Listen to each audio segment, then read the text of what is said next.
नमस्कार, मेरा नाम है उत्कर्ष चतुर्वेदी और आप देख रहे हैं अमर उजाला। मैं सामान्य सी एक रोड पर खड़ा हूँ।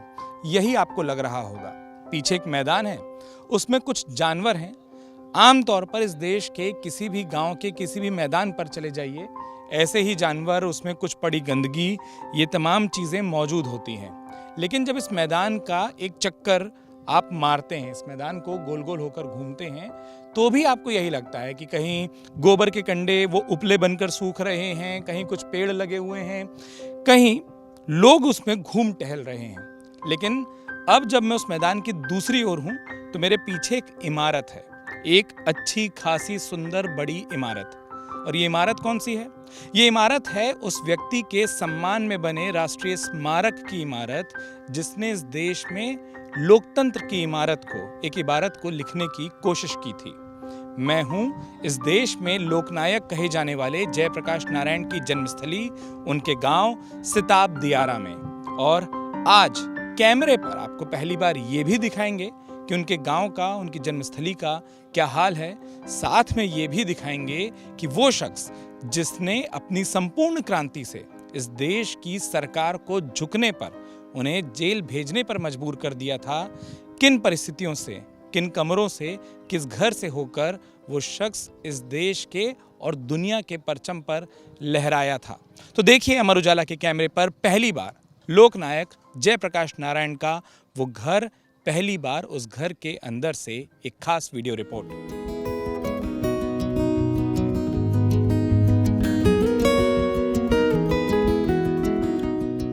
इस देश को संपूर्ण क्रांति का पाठ पढ़ाने वाले लोकनायक जयप्रकाश नारायण उत्तर प्रदेश और बिहार के बॉर्डर पर, बिहार के अब सारण जिले के एक छोटे से गांव सिताब दियारा में, जो गंगा के किनारे है, हर साल बाढ़ से प्रभावित होता है, जिसका नक्शा, जिसका भूगोल बदलता रहता है, जहां पहुंचना कभी दूभर होता था, वहां से एक शख्स अमेरिका और फिर भारत और उसके बाद एक ऐसी ऊंचाई पर पहुंचा जिसकी कल्पना अच्छों ने नहीं की होगी। आइए आज अमर उजाला के कैमरे पर आपको दिखाते हैं लोकनायक जयप्रकाश नारायण के उस घर के अंदर की तस्वीरें। और उसे काफ़ी कुछ सहेजने की कोशिश की है, लेकिन इस घर में, जिसके परिसर में मैं खड़ा हूं, इसका भी आधा हिस्सा कभी मौसम बाढ़ की चपेट में, शिकार में आ चुका है।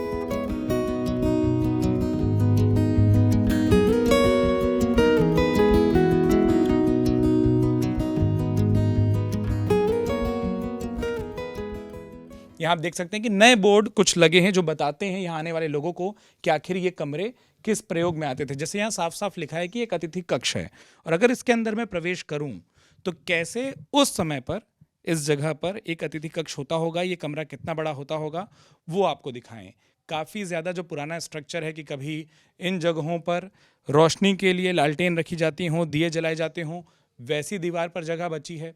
कुछ कच्ची सी दीवारें हैं, कहीं उस पर लीपने के निशान आपको साफ तौर पर दिखाई देते हैं, और एक पुराने ज़माने का बड़ा संदूक और एक बैठकी की यहाँ लकड़ी की खाट, कि कभी शायद क्रांति की जो पूरी इमारत लिखी गई, सोची गई, वो ऐसे ही बैठ बैठ कर इस घर में, घर के सदस्यों से उनके विचार में आई होगी। लेकिन अगर इस कमरे के बाद हम दूसरी तरफ चलें तो ये जो घर है, इसका जो हिस्सा है, ये इस तरीके से जुड़ा हुआ है, जिसे हम कह सकते हैं कि कनेक्टेड है। और ये जयप्रकाश जी का विश्राम कक्ष है, कि कैसे एक कमरा जिसमें एक बिस्तर लगा है। आइए अब आपको वो दिखाते हैं, और मेरे सहयोगी दिनेश इस तस्वीर को आपको दिखा रहे हैं। ये वो बिस्तर जहाँ पर, जिसको विश्राम कक्ष कहा गया, सामान्य सा बिस्तर, कोई बहुत भव्यता नहीं, कोई आज के ज़माने में जैसा माना जाता है कि बड़े बड़े लोगों के बड़े बड़े बिस्तर होंगे, वैसी कोई चीज़ नहीं। इसको सहेजने के लिए, क्योंकि नीचे एक कच्ची मिट्टी और उसको लीपा गया है, कोई टाइल्स नहीं, कोई वैसी चीज़ें नहीं है, इसलिए बिस्तर समतल रहे। कुछ पत्थरों पर ये रखा है। एक फिर से आप देख सकते हैं कि कैसे लकड़ी का एक पुराना सा संदूक, और यहाँ पर एक मेज़ जिसमें कुछ ऐसी चीज़ें हैं जो ज़रूर अपना ध्यान खींचती हैं। एक तस्वीर है, मेरे सहयोगी दिनेश आपको दिखाएंगे, जहाँ पर लोकनायक दिख रहे हैं खड़े हुए, और उनके हाथ में एक छड़ी है। वो छड़ी कहाँ है? वो छड़ी इस वक्त मैं जिस बिस्तर को आपको दिखा रहा हूँ, ठीक उसके बगल में अगर मैं इसे उठाऊँ तो ये वही छड़ी है जो उस तस्वीर में दिखी थी।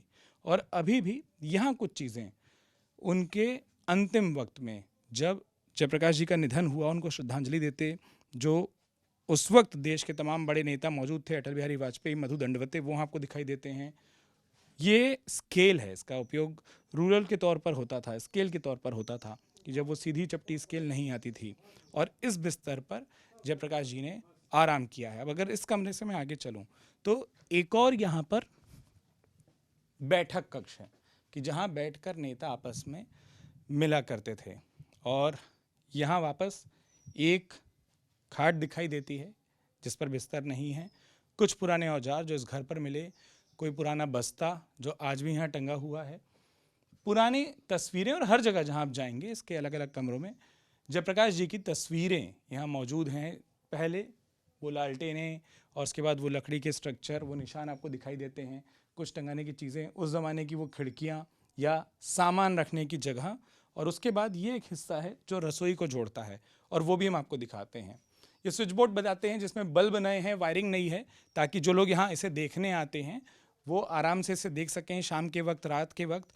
लेकिन एक ढेर सारे संदूक हैं जिसमें अभी भी कई ऐसी चीज़ें हैं जो जयप्रकाश जी की स्मृतियाँ हैं, उनको सहेज कर रखा गया है। और इसके बाद अगर मैं आगे बढ़ता हूँ और बाहर निकलता हूँ, जैसा मैंने कहा कि यहाँ एक रसोई है और आप जितनी भी चीज़ों को देखेंगे कि वो मेज़ों की हालत, कुर्सियों की हालत देखकर आपको पता चलता है कि काफ़ी कुछ ऐसा है जो उस लोक नायक से लोग सीख सकें, उसके लिए सहेजा गया है। और जैसा मैंने कहा कि इस पूरे घर पर आप जहाँ जहाँ जाते हैं जयप्रकाश जी की स्मृतियाँ आपको दिखाई देती हैं। उनके अंतिम वक्त की वो तस्वीर, जब ढेर सारे लोगों ने पटना में गांधी मैदान में उनको अपनी ओर से पुष्प अर्पित किए, श्रद्धांजलियाँ दी, ये उस वक्त की तस्वीर है। और यहाँ जैसा लिखा है रसोई घर, उस समय जैसे तमाम दरवाजे होते थे छोटे, तो हम अपने आप को थोड़ा सा झुक कर बचाते हुए जब यहाँ आते हैं तो वो रसोई जहाँ से बने अनाज को, जहाँ से बने खाने को खाकर जयप्रकाश जी ने शायद ये सीखा कि जीवन में ईमानदारी, जीवन में सच्चाई की लड़ाई और जीवन में क्रांति कितनी ज़रूरी है। वो रसोई हम आपको कैमरे पर पहली बार दिखा रहे हैं। आप देख सकते हैं कि तमाम वो जो चीज़ें हैं वो बिल्कुल उस समय जो हम लोग अपने घरों पर सुनते थे अपनी दादियों से, अपनी नानियों से, कि कैसे एक रसोई तैयार होती होगी। वो पुराने बर्तन, वो पीसने की चीज़ें, वो तमाम चीज़ें, उसके बाद यहाँ पर वो कूटने की और कुछ चीज़ें जो सहेजी, पुराने संदूक को सहेजने की कोशिश की गई है। और ये भी एक कमरा है जिसके दूसरे हिस्से को यहाँ जैसे साफ साफ बोर्ड पर लिखा है कि स्टोर के तौर पर, यानी कि यहाँ जो सामान होता होगा, घर का अनाज होता होगा, भंडार गृह होता होगा, उसके तौर पर इसे प्रयोग किया जाता होगा। सिर्फ इस एक विश्राम कक्ष और उसके साथ साथ कुछ बर्तन यहाँ पर आपको उस खाट पर, मेज पर दिखाई दे रहे हैं। कुछ नए भी हैं जिनके परिवार ने बाद में इस घर पर लाए, संजोए, कुछ उस ज़माने के पुराने भी हैं। एक मिक्सचर सा है, लेकिन इसमें सब कुछ जो इस घर में, जब तक इस घर में कुछ प्रयोग होता रहा, उसे रखा गया, उसे सहेजा गया है, उसे संजोया गया है। बहुत सीधी बात यह है कि एक बिस्तर वाला कमरा, एक बैठकी, एक विश्राम कक्ष या अतिथि कक्ष जहाँ लोगों से मिले, और एक रसोई, इस 4 खंड के कमरे से एक ऐसा व्यक्ति निकला जिसने इस देश के लोकतंत्र के चारों स्तंभों पर जब हमला हुआ तो उसके खिलाफ एक लड़ाई लड़ी, एक क्रांति की। और अगर मैं बाहर आते आते इस कहानी को पूरा करूं तो आज हम जब शताब्दी आरा पहुंचे तो हमें लगा कि बहुत ज़रूरी है कि आपके बीच में पहली बार इस कहानी को लाया जाए कि कैसे, अगर, क्योंकि पीछे से बहुत लाइट है, अगर मैं आपको दिखाऊं, आप देख सकते हैं कि कैसे कच्ची दीवारों और इस कच्ची छत के बीच में से एक शख्स ऐसा भी निकला जिसने इस देश में क्रांति की इबारत लिख दी। और क्रांति की इबारत कुछ ऐसी लिखी कि जिसके कारण पूरी दुनिया उन्हें लोकनायक के नाम से जानी। और न सिर्फ जानी, जब जयप्रकाश का निधन हुआ, जयप्रकाश नारायण जी का निधन हुआ, तो यूनाइटेड नेशन का, संयुक्त राष्ट्र का झंडा भी झुकाया गया। दुनिया के अलग अलग देशों से शोक संदेश भी आए। और ये सब कुछ इसलिए क्योंकि उन्होंने किसी संवैधानिक पद को, किसी प्रधानमंत्री के पद को पाने की लालसा नहीं रखी। उनके लिखे हुए अलग अलग कोट शताब्दी आरा के इन इमारतों पे बताते हैं कि उन्होंने सिर्फ एक संदेश दिया था कि आप कोशिश करिए कि लोगों के चेहरे पर मुस्कुराहट ला सकें, सरकारों का यही काम होगा। इसलिए इतने से घर से निकलकर जो अमेरिका गए, अमेरिका से वापस आकर जो भारतीय राजनीति में शामिल हुए और राजनीति के दौर को, हश्र को, राजनीति के तरीके को देखकर जो दुखी होकर छात्रों के बीच में आ गए, क्रांति करने लगे, आज उनके घर की क्या हालत है, किस तरीके से स्मृतियों को संजोया गया है। लोग यहाँ आते हैं और आप भी कभी इस उत्तर प्रदेश के बलिया जिले और बिहार के सारण, आरा, इन जिलों के पास आएँ तो शताब्दी आरा आने की कोशिश ज़रूर करें। आपको प्रेरित करने के लिए अपने सहयोगी दिनेश के साथ मैं उत्कर्ष चतुर्वेदी इस स्टोरी को आपके बीच में लाने की कोशिश कर रहा था।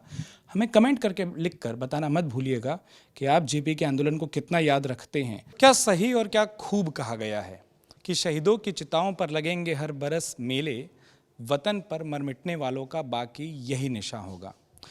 13 अक्टूबर को ये स्टोरी मैं रिकॉर्ड कर रहा हूँ। 13 अक्टूबर 2025, 2 दिन पहले जब जेपी जी की यहाँ पर जयंती थी, तब के यहाँ फूल दिखाई दे रहे हैं।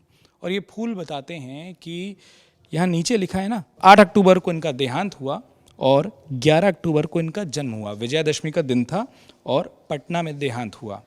ये 2 दिन हैं साल में जब जेपी को ये देश पूरा याद करता है। लेकिन ज़रूरत सिर्फ 2 दिन जेपी को याद करने की नहीं है। जयप्रकाश जी सिर्फ 2 दिन की याद के लिए अपने उस पूरे जीवन को, अमेरिका के जीवन को, अमेरिका की पढ़ाई को, राजनीतिक जीवन को छोड़ नहीं गए थे। वो छोड़ गए थे उस क्रांति की सीख कि कभी भी अन्याय हो तो आपको लड़ना होगा, चाहे सामने सरकार हो या फिर अन्याय करने वाला कोई भी क्यों ना हो।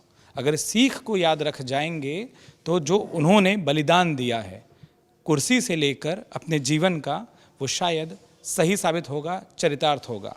इसी प्रयास में, इसी कोशिश में आज बिहार के सारण जिले से अपने सहयोगी दिनेश के साथ और अपने सहयोगी धर्मेंद्र के साथ मैं उत्कर्ष चतुर्वेदी इस वीडियो स्टोरी को आपकी राय के लिए, जो कमेंट बॉक्स पे लिखकर आप हमें बता सकते हैं, आपके सामने रखता हूँ। अमर उजाला को देखते रहिए, हमारे साथ जुड़े रहिए। बहुत बहुत धन्यवाद। अगर आप ये वीडियो YouTube पर देख रहे हैं तो हमारे चैनल को सब्सक्राइब करें और बेल आइकन को दबाना ना भूलें। अगर आप Facebook पर ये वीडियो देख रहे हैं तो हमारे पेज को लाइक करें।